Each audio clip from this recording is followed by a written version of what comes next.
I ruined a chisel I loved, and for 2 years I blamed the wrong thing. I blamed the steel first. Then I blamed the man who forged it, a smith 6,000 miles away that I had never met. Then, late at night, sharpening for the 3rd time in a week, I blamed my own hands. I was wrong about all 3. The real culprit was sitting right there on my bench the whole time, and it was a board so common you probably have a stack of it in your shop right now. But nobody had ever warned me about it. Stay with me all the way to the end, because I am going to give you the 2-minute change I make now, before I ever touch this wood, that lets a delicate Japanese edge chop it all day and come out clean. It cost me nothing, and it quietly saved me a few $100s in tools I was slowly destroying without understanding why. So here is the confession. I had a bench chisel I had wanted for a long time. In Japanese it is called an oer-nomi, which just means a cabinet maker's bench chisel, the kind you tap with a hammer. Beautiful thing. Laminated steel, mirror flat back, an edge so fine you could shave the hair off your arm and never feel it. I paid about $90 for that one chisel, which for me at the time felt like a lot. And the first real project I put it to was a little cabinet in hard maple. I set the chisel to the line, gave it one honest tap with the hammer, and I heard a sound I will never forget. A tiny tick, almost nothing. And when I pulled the chisel back, there was a chip out of that perfect edge, about the width of a pencil lead. Gone, on the first cut, on a tool I had saved for. Now let me walk you through exactly how I got it wrong, because I think a lot of you are standing right where I stood. We are going to clear the innocent suspects one at a time, convict the guilty one, and then I am going to hand you the fix. Number 1, the first suspect I arrested was the steel. This is the natural place a beginner goes. The tool broke, so the tool must be bad. I actually convinced myself I had bought a lemon, a soft blade, a bad batch. So let me tell you what is really going on inside a Japanese chisel, because once you understand it, you will stop blaming it and start respecting it. A Japanese chisel is not one piece of metal. It is 2, forge welded together. The top layer, the soft body, is called jigan, which is a soft, low-carbon iron. Laminated onto that is a thin layer of very hard, high-carbon steel called heigan. And that hard steel is where your cutting edge lives. The old smiths did this on purpose.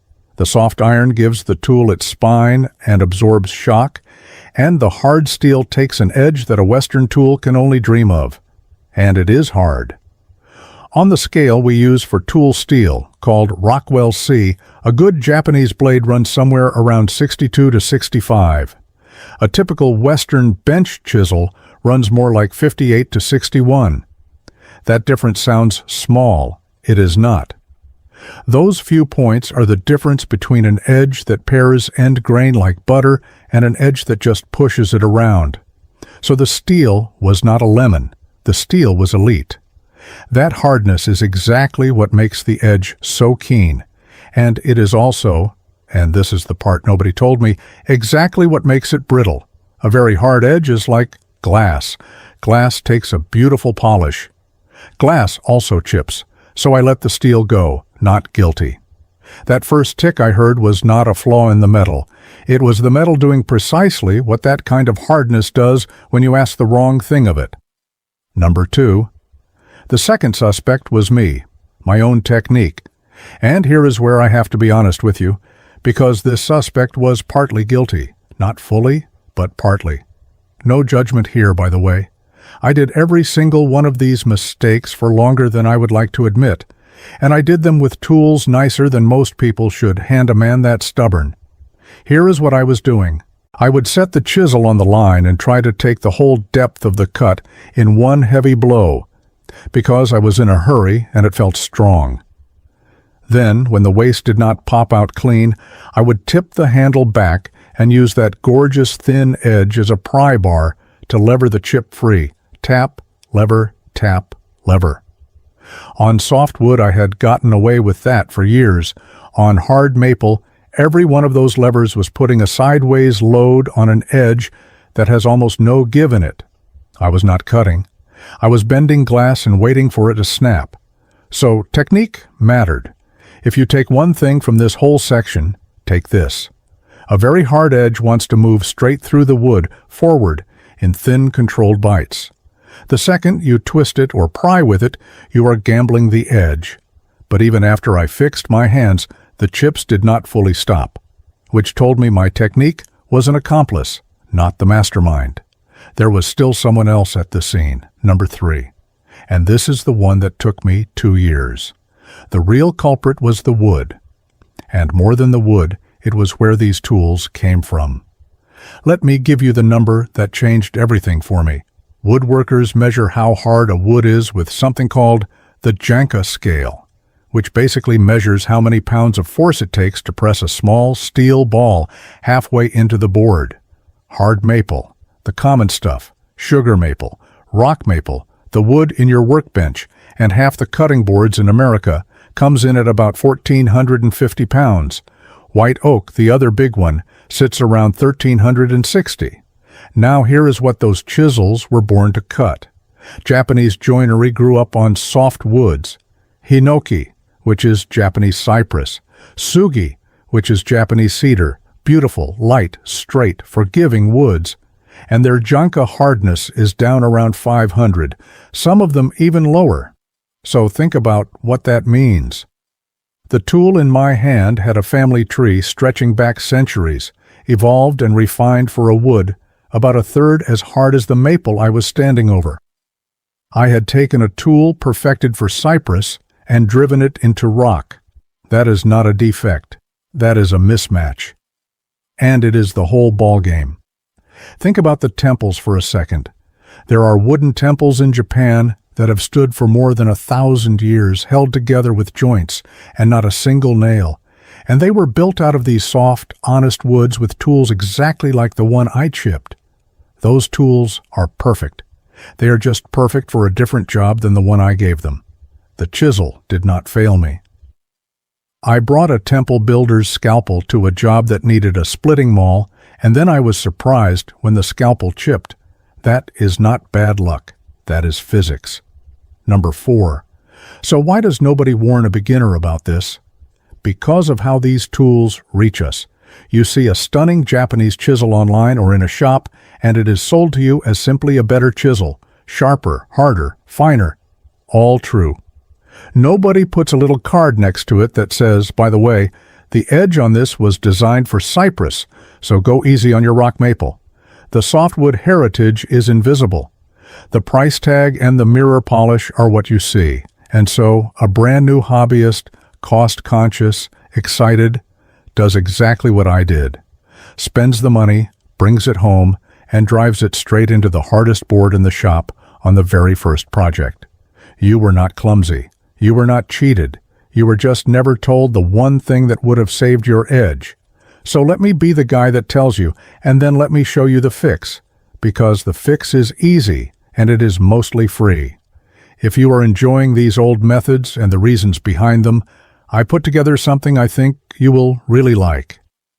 It is my book, Kenji's Workshop, 100 Ancient Eastern Woodworking Secrets for the Modern Craftsman. Inside it, I list a Western wood substitute for every single species I mention, so you always know what to grab at your local yard.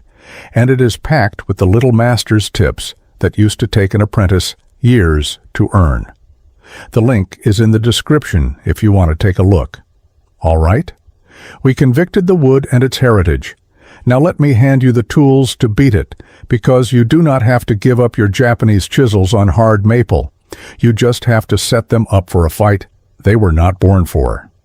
Number 5. Match the angle to the wood. This is the single biggest fix, and it takes about 2 minutes. Your Japanese chisel probably came ground somewhere around 25 to 30 degrees at the edge. That low angle is beautiful for paring soft wood. It is also thin, and thin is what chips. So for hard maple, I put a small secondary bevel right at the very tip, what we call a micro bevel. And I bring that working edge up to around 32 to 35 degrees. That is it. You are only steepening the last sliver of the edge, maybe the width of a hair. the rest of the bevel stays low. But that little bit of extra steel behind the tip is like putting a buttress behind a wall.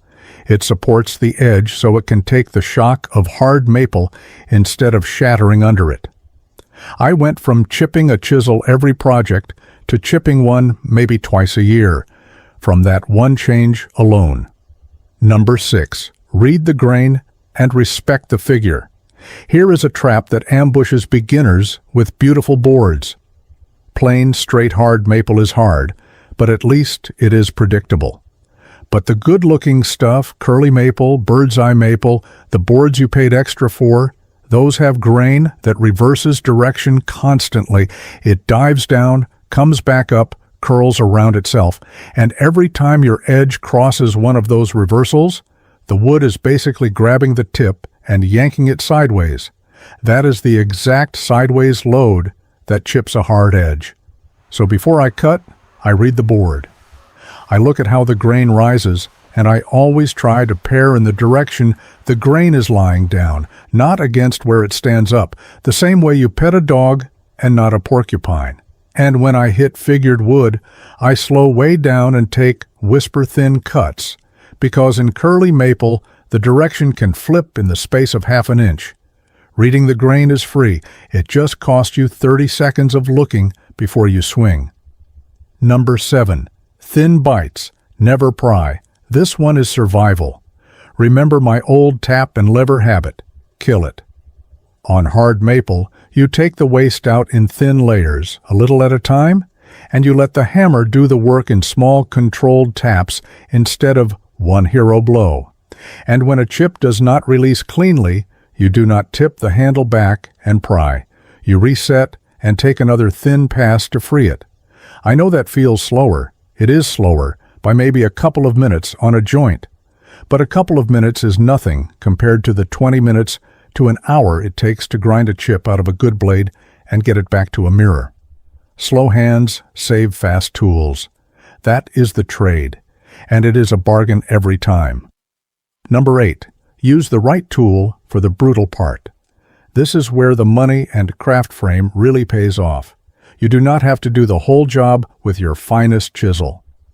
When I have a lot of hard maple waste to hog out, a deep mortise, a big rough cut, I do not reach for my delicate paring chisel, the Tsuki-no-mi, the long one you push by hand and never ever strike. That one is the most fragile tool on the bench, and I keep it for gentle finishing only. For the heavy waste, I reach for something tougher. That might be a heavier Japanese striking chisel, a thicker, beefier blade built to be hammered, what is called a tataki-no-mi. Or, and I am not too proud to say it, I reach for a cheap Western chisel. I keep a $12 hardware store chisel on the bench purely as a bruiser. Its softer steel, around 58, will dent instead of chip, and I honestly do not care if it does because it costs $12. I let the cheap tool take the beating, then I bring in the beautiful Japanese edge only for the final clean paring cuts. Right tool, right moment. The temple builders did the same thing. They had rough tools and fine tools, and they never confused the two. Number 9. Sharpen and cool the edge for hardwood. 2 quick things here that save a lot of grief. First, when you do get a chip, and you will, do not take it straight to a fast, dry grinding wheel and lean on it. That heat, if you let the edge go blue, will ruin the temper of that hard steel, and now you really do have a soft chisel. Go slow, use water on your stones, keep the edge cool, and take your time bringing the chip out. That thin Hagane layer does not need much metal removed. Patience protects the temper. Second, inspect your edge often when you are in hard maple. Catch a small chip early when it is the width of a pencil lead, and it is a 5-minute fix on the stones. Ignore it for 3 more cuts, and that little chip can run and become a real chunk that costs you a proper regrind. Look often. Fix small. And that brings me to something I want to say gently, because I lived on the wrong side of it for years. Let me tell you about the patterns I used to fall into, in case you recognize yourself. Again, no judgment. I earned every one of these the hard way. The first pattern was, believing harder is always better. I thought a harder chisel was simply a better chisel, full stop, for everything. It is not. Harder steel is sharper and more brittle, and matching that hardness to the wood is the whole skill. There is no best chisel. There is only the right chisel for that board. The second pattern was the one big chop. I wanted to feel strong and fast, so I tried to take the full depth in one blow. Every time I did that in hard maple, I was rolling the dice on my edge. Thin bites feel weak, and they are actually the strong move. The third pattern was ignoring the grain entirely. I treated a board like a solid brick with no direction, and I would drive straight into rising grain and figure and wonder why the edge grabbed. The wood was talking to me the whole time. I just was not looking. And the fourth pattern was the pry, using that fine, thin edge as a lever to pop waste. I cannot count how many edges I chipped, tipping a handle back when I got impatient. The chisel is a knife, not a crowbar. The day I truly learned that, my tools stopped dying. None of those made me a bad woodworker. They made me a normal one, learning without anybody to lean over the bench and tell me. That is really why I make these, so you get the 20 years of chipped edges without having to pay for them yourself. Which brings me, finally, to the thing I promised you at the very start. Here is the 2-minute change I make now, before I ever put a Japanese chisel into hard maple, and it is really 3 small moves stacked together. First, I add that steeper micro bevel at the tip, right around 32 to 35 degrees, so the edge is supported. Second, I take 1 pass of plain candle wax or paste wax right across the bevel and the sides of the blade, because that slick coat lets the chisel slide through the dense fibers instead of getting grabbed and dragged sideways, and less drag means less shock on the edge. Third, before the first tap, I read the grain and set my direction, so I am always cutting with the wood lying down, not against it. Steeper tip, a swipe of wax, 1 honest look at the grain. That is the whole trick.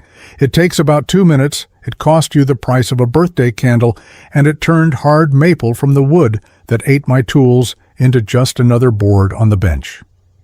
The chisels the old smiths built for 1,000-year temples will happily work your American hardwoods. They just need you to set the table for them first. And that is the heart of all of this, really. Wood on wood, tools that last, edges you fix instead of throw away. The maple did not beat me. I just had not learned to introduce it to my tools properly. If this helped you look at your own chisels a little differently, my book goes much deeper than one video ever could. Kenji's workshop gathers 100 of these techniques in one place, with detailed step-by-step photos for the joints, the sharpening, the finishes, and the workshop setup, so you can take these lessons off the screen and onto your own bench. Scan the QR code on the screen to grab it. And if you want to keep learning the old ways with me, subscribe to Master Kenji and follow along for more lost Eastern woodworking techniques, one honest cut at a time. I will see you at the bench.